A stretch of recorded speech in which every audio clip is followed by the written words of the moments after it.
Bonjour, nous allons causer système D6. Tiens, pour pas changer. Je promets, la chaîne ne parlera pas que de ça, mais on aura compris que c'est un système, un sujet que j'aime bien. Il y aura des vidéos à faire sur une actualisation du système générique qui est sorti récemment.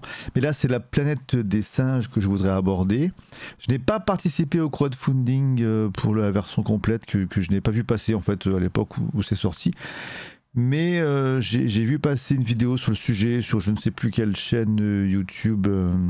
Bon, enfin, en tout cas, on peut trouver quelqu'un qui en français fait une review des livres papier complets, etc. Et ça a l'air tout à fait sympathique. Moi, j'aime beaucoup le film original de la planète des singes et ça se base là-dessus, enfin, en tout cas sur la première série de films. Le premier film était super, les autres étaient un peu pourris, il faut bien le dire. Il y avait une mini-série qui était sympa quand même. Et dans la nouvelle génération de films, j'en ai vu une toute petite partie, mais pas tout, il faudrait que je rattrape ce retard. Quoi qu'il en soit, le jeu de rôle voilà, va plutôt chercher dans les films des années 80. Et à défaut d'avoir participé au crowdfunding, j'ai pu acheter sur DriveThru RPG deux PDF. En gros, c'est la version Quick Start pour jouer. C'est déjà, franchement, il y a déjà 80 pages, plus un autre bouquin de 25 pages. Il y a déjà de quoi s'amuser et c'est à prix libre. Voilà. C'est fait par Magnetic Press Play. On voit le logo de West End Games pour faire honneur aux créateurs du système original, mais je pense pas qu'il y ait de lien direct avec eux. Je sais pas. De toute façon, je vais surtout en fait, bon, je peux faire un passage rapide de ce que contient le PDF. On retrouve de quoi créer un personnage, l'équiper, etc. Il y a quelques types d'ennemis, mais forcément comme c'est une version allégée, ça passe assez rapidement ensuite sur tout ce qui est world building et tout. Mais bon, il suffit de revoir les films pour avoir de quoi faire déjà. Et les illustrations sont de qualité parfois variable, inégale, mais globalement j'aime bien le style de peinture. Ouais, enfin, c'est plutôt cool. Donc on retrouve trois espèces principales, les chimpanzés, les gorilles, les orang-outans. Les mutants, ce sont des humains liés au deuxième film, je crois, des sortes d'adorateurs d'une bombe nucléaire, je sais plus. Bon. Les humains sont divisés ensuite, si on accepte les mutants. Il y a les humains qui ont évolué avec la planète, donc ils sont revenus à une sorte d'état, là ils sont appelés tribal humans. Ils sont revenus à un état technologique assez faible. Et on a les héros du premier film au moins, hein, je me rappelle plus si c'est les mêmes dans les films suivants, qui sont en fait des astronautes qui sont partis de la Terre vers les années 1980, 90 ou peut-être au début 2000, je sais plus s'il y a une timeline spéciale, et qui eux connaissent la technologie, la haute technologie, qui découvrent ce monde avec ce regard-là, quoi. Je voudrais pas, voilà, je reste prudent sur ce que je dis parce que même si c'est un vieux film, je veux pas tout spoiler. Si vous l'avez jamais vu, c'est vraiment le premier film, La planète des singes. C'est vraiment un très bon film qui, même s'il a vieilli, est encore intéressant à voir. Après les autres, si vous voulez être MJ sur ce jeu, il va falloir quand même voir les autres films, je pense. Mais ça peut être une purge, hein. Ok, voilà, West End Games, Retro RPG Roots. Donc voilà, on est sur le système à la base qui était dans Star Wars D6 des années 80-90, modifié par cette boîte donc magnétique qui donne quelques modifs. En fait, dans cette vidéo, même si je vais essayer quand même d'être assez exhaustif pour que les personnes qui connaissent pas vraiment le système D6 comprennent à peu près de quoi je parle, je vais quand même l'aborder sous un angle en gros qui pourrait se résumer à qu'est-ce qui change dans ce système par rapport au D6 habituel de Star Wars ou de la version open. Donc, qu'est-ce qui change dans cette version? Et j'en profite pour, comme ils le font en fait, rappeler ce qu'il y avait dans D6 de base. On avait des attributs principaux qui étaient dextérité, savoir, mécanique, perception, force, enfin c'est strength, mais on l'appelait vigueur en français, et technique. Certains mots étant un peu des faux amis, puisque mécanique c'était tout ce qui est pilotage, et il y avait des choses un peu techniques dedans forcément, mais technique ça a regroupé des compétences du type programmation, réparation, médecine aussi, bon voilà. En gros, mécanique c'était voilà, utiliser les machines, les véhicules et tout, et technique c'était mettre les mains dans le cambouis, si on veut simplifier. Dextérité, savoir, perception et vigueur, c'est un peu plus facile à comprendre de base. Sachant que perception, on va voir pourquoi je précise ça juste après. Il y avait, ça a englobé à la fois la perception à proprement parler, être vigilant et tout. Mais on retrouvait aussi là-dedans le marchandage, la persuasion, les compétences sociales, etc. Et en fait, ce que cette boîte, cet éditeur modifie dans le système D6, eux, ça leur plaît pas, mécanique et technique.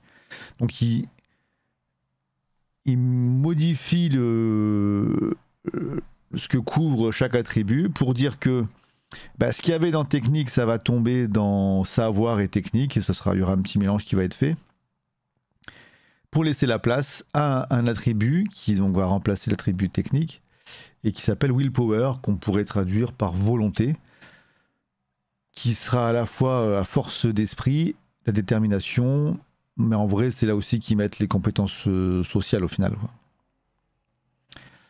Ils ont aussi réduit le nombre de compétences à 6 par attribut. C'est ce que j'ai fait aussi en fait depuis quelques temps là. Je bosse sur ma version du système très inspirée de Hyperspace D6. Dans Hyperspace, l'auteur Matt Click tombait à 5 compétences par attribut. Je salue l'effort de simplification et d'élégance, mais en fait, des fois, on ne sait pas trop dans quelle compétence caler une action. Donc je suis remonté à 6. Et c'est ce que font aussi, donc voilà. On est raccord là-dessus, je suis d'accord avec eux, même si on n'a pas choisi les mêmes compétences. Ils ont changé les règles d'initiative, on va regarder un petit peu ça. Après, je ne vais pas forcément passer en revue toutes les règles, mais ce qui me semble le plus intéressant, ce qui a le plus d'impact en tout cas. Je mentionne au passage, j'y reviendrai pas trop, ils ont ajouté une composante psychique, la psyché, c'est-à-dire qu'on peut prendre des dégâts physiques, mais aussi des dégâts mentaux qui vont générer du stress, voire des traumatismes, etc. C'est pas inintéressant, peut-être que je reviendrai sur une autre vidéo, mais je ne vais pas trop m'attarder là-dessus ici. Voilà, alors, vous voyez, eux-mêmes dans le manuel, quand même, comme ils savent que beaucoup de gens qui auront acheté ce jeu l'auront fait sans doute parce qu'ils aimaient bien le système D6, ils font des petits rappels par rapport à ça. En l'occurrence, pour dire que ça va être familier, vous ne serez pas trop paumé.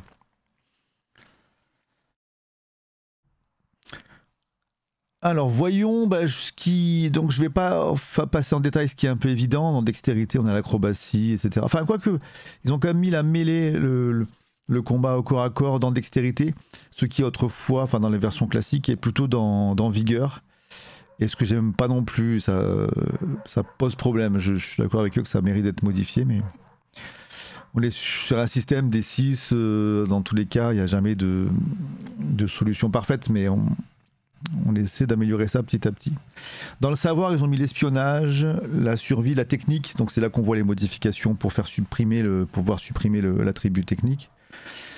Dans mécanique, qui autrefois était seulement le pilotage et l'utilisation des canons quand même, etc.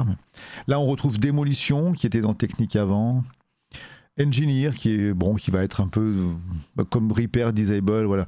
On voit bien la fusion entre mécanique et technique ici, mais on retrouve bien sûr les classiques pilotage et gunner, être bon au canon. Donc on est vraiment sur quelque chose qui regroupe, qui simplifie. Si vous avez connu Star Wars D6 version 2, il y avait beaucoup de compétences, sans doute beaucoup trop. On est sur un système quand même plus élégant. Perception. Il conserve le jeu, on retrouve l'instinct qui va servir pour les jets d'initiative, tout comme réflexe qui se trouve dans dextérité. On va voir comment ça se combine. Mais ce qui est assez nouveau et intéressant, c'est que pour tirer avec un fusil, un flingue ou quoi, souvent, dans la plupart des versions du D6, c'est dans dextérité. Ici, c'est dans perception, ce qui fait sens. On retrouve ça aussi dans d'autres jeux. Mais c'est vrai que ça peut faire bizarre parce qu'il y en a streetwise, c'est-à-dire la connaissance de... Je sais plus comment c'est en français, mais la connaissance de la rue et tout. Donc un même attribut qui gouverne à la fois le fait de viser avec une arme et de savoir retrouver une info dans la rue, oui, bon, ouais, ça peut se justifier, ça peut s'entendre. Je suis pas méga convaincu à 100%, mais ok. En tout cas, que marksmanship soit dans perception, je comprends tout à fait, mais que streetwise y soit toujours, je sais pas. Vigueur, bon bah, ça reste assez classique. Ah oui, d'ailleurs, non, j'ai dit une bêtise. Il y a toujours brawl quand même. En fait, mêlée là-haut pour l'extérité, c'est avec les armes. Non, en fait, cette partie-là, ils ont pas. Il y a beaucoup de changements, ok. Mais cette partie-là, ils l'ont pas tellement changé. Les armes blanches, ça a toujours été en dextérité et ça y est toujours. Et le combat à main nue est resté dans vigueur.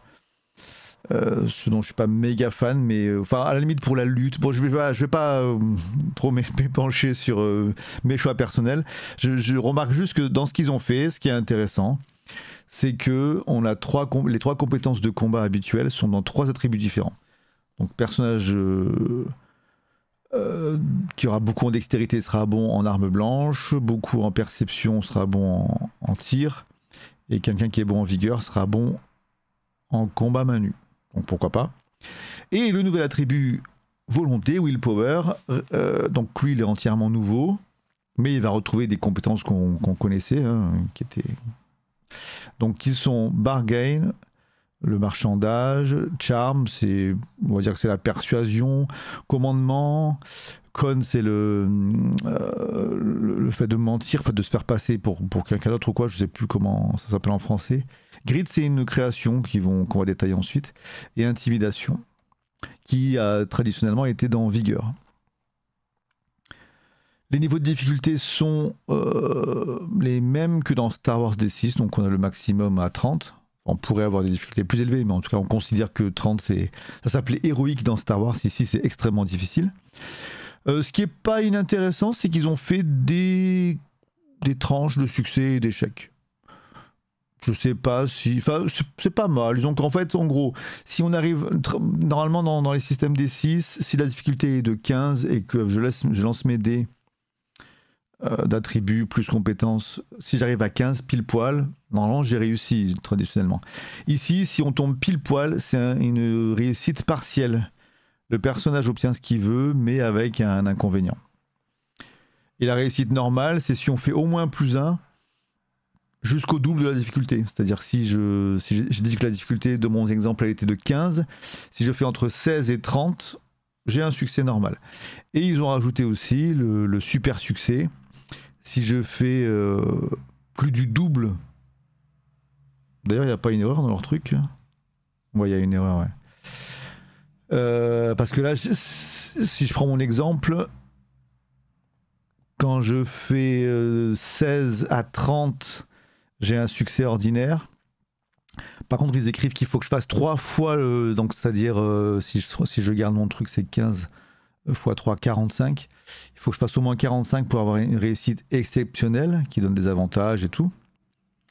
Mais du coup, entre 30 et 45, qu'est-ce qui se passe ? On serait sur une réussite ordinaire ou déjà exceptionnelle ? Je pense que exceptionnelle, ça devrait être plutôt à partir de x2, je pense. Ouais. Bon, c'est possible qu'il y ait un truc qui m'ait échappé. Hein. J'avoue, j'ai lu un peu plus qu'en diagonale, mais peut-être pas à 100% non plus. Il y a pareil pour les échecs, hein, je ne vais pas trop m'attarder dessus. Ah, mais d'ailleurs, en même temps, ça répond peut-être à ma question. Est-ce qu'ils n'ont pas oublié un niveau ? Parce c'est un peu plus détaillé au niveau des échecs, on dirait. Bon, j'ai montré ce que je voulais montrer là-dessus, je passe à la suite. ils ont voulu enrichir les réussites, les échecs. Je pourrais m'en inspirer en partie, mais pas à 100%. Quoi. On retrouve le dé libre, dans lequel si on lance un 6, c'est cool. Si on lance un 1, c'est pas génial. Donc le dé libre, c'est un dé qui a une couleur, une forme différente des autres. Quand on fait un jet, de base, si on a un PJ, on va avoir parmi nos dés un dé libre qui va pouvoir impacter notamment en explosant. Si je fais un 6 sur le dé libre, je peux relancer le dé et augmenter mon score final. Voilà. Et puis si on fait un 1, on obtient des complications, etc. etc. C'est assez proche des standards avec quelques petites suggestions de variantes, mais avec des gains et potentiellement des gains ou des pertes de points d'héroïsme et tout quoi. Les points d'héroïsme et les points d'XP étant un peu ce qu'on retrouve dans Star Wars avec les points de force et les points de personnage. Sauf que là, l'XP peut pas être conservé pour... dans Star Wars, c'était cool et en même temps un peu frustrant. L'expérience qu'on gagnait, soit on l'a gardée pour faire évoluer le personnage, pour consommer... comment dire, pour augmenter nos compétences ou voir nos attributs. Soit on en gardait dans un coin pour, pendant une partie, booster nos jets. C'est bon, c'est une gestion du sacrifice qui est intéressante mais frustrante. Là, ils ont séparé les deux pour enlever cette frustration. L'XP ne sert qu'à faire évoluer le personnage, tandis que les points héroïques, eux, permettent de doubler les dés, refaire un jet, etc. Voilà, je ne vais pas m'attarder sur toutes les parties des règles. Ici, on a le détail des compétences. Donc, on voit bien qu'on en a 6 par attribut. Et ils ont repris, comme c'est un peu leur version du système des 6 qu'ils utilisent dans différents jeux. Là, ils ont juste barré certaines choses qui ne font pas sens pour des singes. Là, c'est comme si c'était des singes qui commentait tout ça. Hein. Par exemple, la compétence pilotage, elle a été barrée en écrivant en dessous. Si les singes étaient supposés voler, Dieu leur aurait donné des ailes, en gros. Quoi. Pareil pour la compétence technique. Ils n'aiment pas trop les machines. Quoi. Pourtant, ils ont quand même des fusils et tout, mais bon, admettons. Voilà. Je vais juste accélérer ça pour aller voir le nouvel attribut, Willpower. Donc la nouvelle compétence, Grit, qui n'est pas si facile à traduire en anglais. Je vois un peu l'esprit, mais je n'ai pas de mots qui me viennent en français. Je veux dire. C'est pour résister aux chocs mentaux, à la manipulation sociale et tout, à la peur. De mémoire, il n'y avait rien d'équivalent dans... Ah bah si, c'était la compétence qui s'appelle volonté, exister. Comme maintenant c'est devenu un attribut, ils ont cherché un nouveau nom pour faire un peu l'équivalent. Mais sinon, commandement, persuasion et tout, on est sur les classiques. Et les modificateurs proposés pour... modifier les difficultés, les échelles, voilà. Et surtout maintenant les règles de combat avec quelques modifs sur lesquels je vais revenir, dans le sens où c'est intéressant. Moi j'aime bien le côté D6 parce que le système D6 parce que plein de gens qui font des jeux avec y apportent leurs propres modifications. Et ça fait un écosystème assez riche qui normalement est quand même toujours sous licence Open Game OGL. Donc il y a moyen de s'inspirer de ce que font les copains et tout ça. D'ailleurs Zoro a inspiré d'autres jeux récemment et tout. Quoi. Donc ici pour l'initiative, ils ont proposé et alors ça retombe sur des choses que j'avais préparées aussi pour... mon système à moi, mais ils ont appris une approche un peu différente qui est d'utiliser pour l'initiative une compétence différente suivant si les joueurs sont prêts ou pas. Bon, moi je pars sur des scores précalculés, un peu comme à Hyperspace. Ici c'est des G. Donc si on est prêt à agir, qu'on sait qu'on va se bastonner ou quoi, on utilise réflexe qui est dans dextérité. Et si c'est pas le cas, que le combat nous tombe un peu sur le dos sans trop prévenir, on va lancer instinct qui se trouve plutôt dans perception. Donc c'est quand même des compétences dans les deux cas, donc on peut les faire évoluer plutôt facilement. Alors que dans Star Wars, c'était la perception, l'attribut perception brute qui jouait sur l'initiative. Donc c'était beaucoup plus cher à faire évoluer. Et comme ils disent, bon, par rapport à ce que je viens de dire, en général, le premier tour de combat, ça sera un jet d'instinct basé sur la perception. Et pour les tours suivants, on passera sur le réflexe. Parce qu'il suggère bien, comme c'est écrit dans un encadré plus bas, voilà. Il suggère bien de lancer l'initiative à chaque tour. Pour eux, ça rajoute de la tension, c'est plus équitable, etc. Bon, ça se discute. Moi, je cherche plutôt des solutions pour moins faire de jet d'initiative, mais... alors, ce qu'ils proposent aussi... non, c'est pas là, c'est Only the Best, voilà. C'est alors que seul le personnage avec la plus grosse valeur de réflexe ou d'instinct de chaque côté lance l'initiative. Donc ça, c'est quand même intéressant. On lance l'initiative à chaque tour, mais seul un personnage de chaque côté le fait, avec les joueurs qui gagnent en cas d'égalité. Et c'est chaque camp a son champion, et si le champion l'emporte, tout son camp agit en premier.